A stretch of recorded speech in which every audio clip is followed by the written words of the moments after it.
Tante le novità in prossimità della festa del mandorlo in fiore, giunta quest'anno alla sua 75esima edizione, che inizierà il prossimo 28 febbraio fino all'8 marzo nella nostra città. Presso la sede del parco a Casa San Filippo si lavora sodo per definire le tante iniziative in cantiere e selezionare le diverse proposte che arrivano per ogni edizione della festa, in modo da coinvolgere tutta la città. Il direttore del parco, dottor Roberto Sciarratta, ci ha voluto illustrare le ultime decisioni. Bene, il programma era stato già stilato, abbiamo definito e stiamo proprio in queste ultime ore definendo gli ultimi particolari.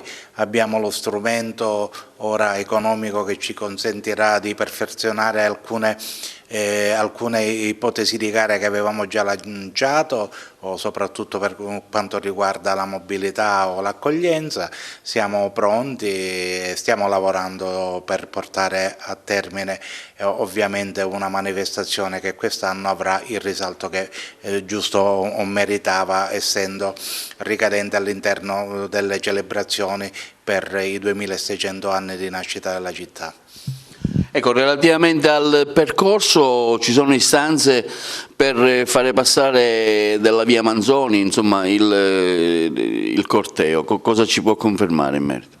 Io posso confermare quello che avevo detto qualche mese addietro per quanto riguarda la fiaccolata del mercoledì. Il percorso riprenderà quello che da abituale, che da alcuni anni non si è fatto, per un'organizzazione tipo diverso. Noi abbiamo voluto, non da ora ma da subito, riportare a valle della città la manifestazione della fiaccolata del mercoledì.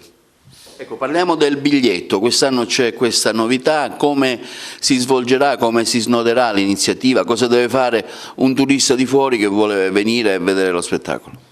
Abbiamo già dato il mandato al gestore dei nostri servizi di accoglienza, Copicultura, di preventivare e mettere online il biglietto, che sarà a pagamento quest'anno, 5 euro.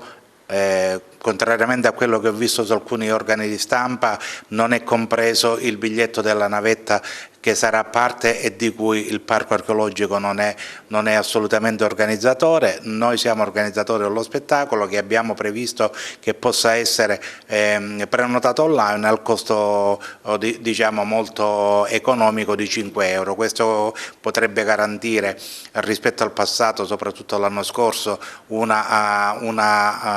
una perfetta equiparazione tra chi prenota e chi poi si presenta la domenica per lo spettacolo finale. Ecco, chiaramente il pagamento è per lo spettacolo al Tempio della Concordia domenica. E al Tempio della Concordia, appunto, per disciplinare l'ingresso ed avere una certezza rispetto alle prenotazioni e rispetto poi agli spettatori che saranno presenti domenica, abbiamo preferito farlo con un prezzo basso, ma che potesse dare questa certezza di equiparazione tra prenotazione e presenza. Per il Palacongressi invece, per gli spettacoli? Per gli spettacoli al Palacongressi saranno previsti, già abbiamo una tariffazione, ora credo che sia compreso i diritti di prenotazione, credo che sia intorno ai 13 o 15 euro, non ricordo bene. Stiamo cambiando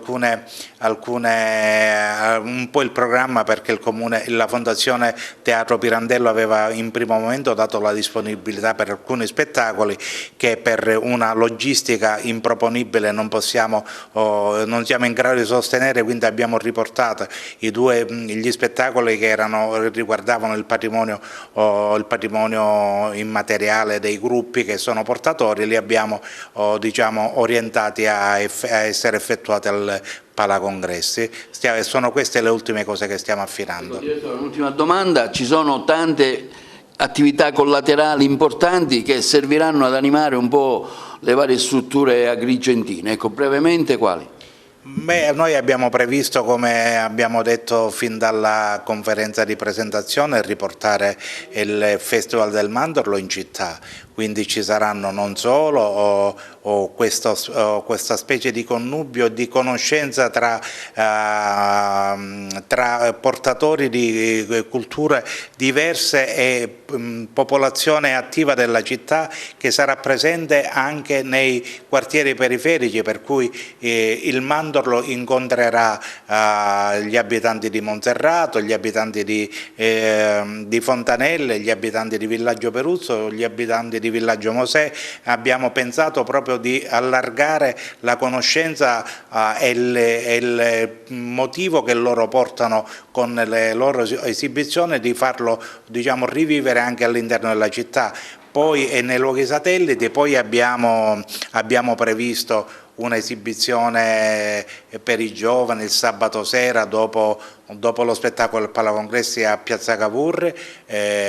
Abbiamo previsto una serie di manifestazioni collaterali, mi riferisco all'Opera dei Pupi e tante altre cose. Mandorlara sarà ovviamente una di quelle attività presenti all'interno del Mandorlo. Insomma, un po' ora procede tutto come avevamo previsto e come abbiamo presentato nella conferenza. Gli uffici del parco sono sempre a disposizione per chi vuole delle informazioni. Noi siamo qui disponibili, ovviamente daremo tutte le informazioni. C'è la nostra pagina Facebook, c'è il nostro sito dove potete vedere. In questi giorni lo abbiamo riempito addirittura con un'anticipazione, mettendo dei filmati dei gruppi che parteciperanno e il loro contributo che potrebbero dare alla buona riuscita, speriamo che sia così ovviamente, del Festival del Mandorlo.